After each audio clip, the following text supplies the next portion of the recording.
Hello, everyone. Welcome to episode 44 of Driver Suit Blog Radio. As always, I'm your host, David G. Firestone. We're just going to do some news and notes this week, but before we get to that, I have to send my congratulations to Zane Smith for winning the Truck Series Championship, Ty Gibbs for winning the Xfinity Series Championship, and Joey Logano for winning the Cup Series Championship. Congratulations, boys. To the victors go the spoils. Now, our first story is about Texas Motor Speedway, because Marcus Smith, CEO of Speedway Motorsports, was a guest on this week's Dale Jr. Download.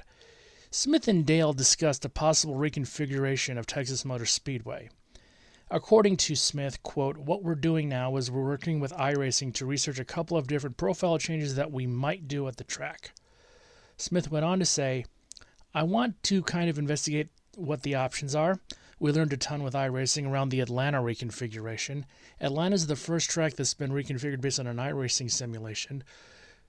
He later goes on to say, we were able to not just build a track with a CAD drawing and all the engineering math that goes into designing a track. We were able to put virtual cars on it and go race and tweak it and make itty-bitty changes that made a big difference in Atlanta Motor Speedway.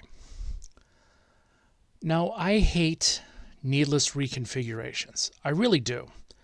Now, granted, Atlanta is a hell of a lot better than it was, but I'm really also not a fan of using video games as inspiration for these, but I'll get to that topic a little later. I mean, it's not like Texas isn't a great track. I think everyone agrees that all the racing at Texas is usually good. But they are reconfiguring California, so it wouldn't surprise me if they did reconfigure Texas. And I hope that this is just something that they're just thinking about, but they don't actually go through with it, and I hope this is just a rumor. Then we had the major announcement for the week, the major bombshell from Petty GMS Racing, because on Friday it was announced that Jimmy Johnson, 7-time NASCAR Cup Series Championship, had purchased a stake in Petty GMS. Now, obviously, as part of the agreement, Johnson will compete in a select number of races. Maurice Gallagher, who is the owner of Petty GMS, said, quote, "I couldn't be happier to have Jimmy Johnson joining Petty GMS. We have been consistent since we started our Cup effort last year and wanting to be up front and have a winning program. No one in the modern era of NASCAR has won more than Jimmy Johnson, having a driver the caliber of Jimmy, driving our equipment and being able to provide feedback to crew chief and engineers, but most importantly, mentoring Eric and Noah will be invaluable. Perhaps the most important of all, Jimmy will be a great partner. I know I speak for all Petty GMS team members, including Richard Petty, in welcoming Jimmy to the team. No one else will be able to say that they have two 7-time Cup Series champions on their team. We're looking forward to making a strong statement next year and show that we are here to contend for wins and championships. I can't wait to see what we can achieve together." Richard Petty added, quote, "What an exciting time for Petty GMS. This year we've accomplished so much with Maury, and now adding Jimmy will only continue to help us grow. To have Jimmy, another 7-time champion, as a part of the team and his abilities both on track and off will be special for Petty GMS. I'm looking forward to having him as part of the team and seeing what we can build together." According to Jimmy Johnson, quote, "It's great to be back in NASCAR. When the IndyCar season ended, I started on this journey of what was next. Maury and I connected, this opportunity came to light, and it's the perfect fit for me. Team ownership makes so much sense at this stage in my career after spending time with Maury and his family, talking with Mike Beam, Dave Ellens, crew chief of the number 43, and Joey Cohen, director of competition engineering. I realized that this was something I wanted to be involved with from both the business perspective and on the competition side. If I'm going to commit to something like this, I want to make a difference and have something tangible to show for it when it's all said and done, so this opportunity with Petty GMS is all that and much more." So I have to clarify that Johnson stepped away from full-time racing at the end of the 2020 season. He attempted a career in IndyCar, which really didn't pan out. I guess he decided that NASCAR was the best way to go. But I think it was the right move. I don't think anyone really disagrees with me. But to be honest, I'm actually wondering what took him so long to become an owner. I knew he wouldn't be able to get a piece of Hendrick, but I was wondering if he had other options. I was wondering if he had approached other teams like, I don't know, Spire, Rick Ware Racing, Trackhouse, or maybe even RCR after the Kozlowski Fenway thing. The Roush Fenway Keselowski thing. I think Petty GMS was the best fit, and I hope the team does well. So now we're going to go back to the Chicago street race. Now, I haven't really been paying attention to some of the issues because I have better things to do that have come up or could come up, but apparently there's quite a few that I wasn't aware of until recently. Some of the museums that are near the proposed track have speculated that they're worried about potential artifact damage. I know the Art Institute has been very vocal on this. I don't see why the Field Museum wouldn't be vocal on it. And I think they have every reason to be worried. Another issue is that because of the street race and the other festivals in the downtown area around that same time, the police department will go over budget due to overtime pay. Now, what I've also heard is that there are a number of Chicago officials that are upset that the city isn't being more transparent with some of the details, and that NASCAR potentially isn't paying enough the city to compensate for the disruption it will cause. But despite all of this, it came out this week that there is a potential upside to the street race.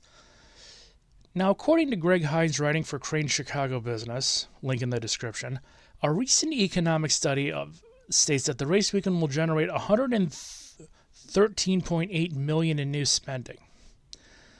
Apparently, this will generate $8.9 million in tax revenue for Chicago, Cook County, and Illinois. Now, there's a lot of math that goes into this, but this is basically an estimate of 100,000 fans, each paying $420 per ticket per day. NASCAR is going to spend supposedly $50 million setting up and running the event. And apparently, they're factoring in 24,000 hotel rooms in the area will be booked for this event. Now, if these numbers seem a little too good to be true, I think it might be. Do I think that this race will sell 100,000 tickets? Yeah, I think it could. Do I think it will succeed? Probably not. Now, what the problem I have with this is, even if these numbers are right, this assumes that the race goes off without a hitch, the track is ready and prepared, and everything goes, well, perfectly, and we're all holding hands and singing Kumbaya. After living in Chicago, the Chicago area of my life, it's not going to go out without a hitch. It's not going to go without a hitch. I can guarantee you that. And the one thing I've been wondering is, will the street course have lights? Because if you cancel the race and have to move it to a Monday, do you have any idea the absolute havoc that would cause in terms of just knocking out a huge part of the downtown area and a major artery through Chicago? Do you have any idea how much needless disruption this is going to cause? And all of these money numbers, they don't factor in something about Chicago that people maybe do realize, or maybe they don't. Chicago has a very long and established track record of mismanaging funds, mismanaging resources, and mismanaging everything. I'm willing to bet that there will be mismanagement here too, because it's obvious. But I'm also interested in how much of this potential money would be lost. Like, if they're saying that it's $8.9 million, I want to know how much of that is going to get lost due to mismanagement, because this is going to be an issue. And never mind the fact that this all came about because of an iRacing simulation, because you always want to base the decisions on a major city on video games. I play Team Fortress 2. Amongst other things you can kill an opponent with, you can kill an opponent with a giant hand fan, a fish wrapped in newspaper, a wrapping paper tube, a horsewhip, and my personal favorite, a traffic light. A railroad crossing light. So I don't think that basing something on video games, no matter how accurate they are, is a good idea, because no matter what, you're going to have to try it in real life. And based on what I know about Chicago and their economic mismanagement and how bad they are at fixing general problems in their own infrastructure, it's going to get repaved. I guarantee you that. And it's going to get screwed up. I can guarantee you that too. This was not well thought out. It was created on an iRacing track, which I've already discussed. The street service is not going to be great. There are too many issues with Chicago to bring in, to really convince fans to come in. I mean, let's be honest here. Chicago doesn't have the best reputation in terms of violence. Chicago was never a big NASCAR market to begin with. Having lived in Chicago, this weather in summer can be temperamental. There's going to be too much of a strain on infrastructure because of everything that's going on. And I could just go on and on and on about all the things that have gone wrong. But I'm going to say this. This was not well thought out. Even if somebody does give me a ticket, I'm not going. Okay, that's how far we've gotten. I don't even want to go to downtown Chicago for this event, even though it's literally an hour's CTA train ride away from my house. I'm not going. Sorry.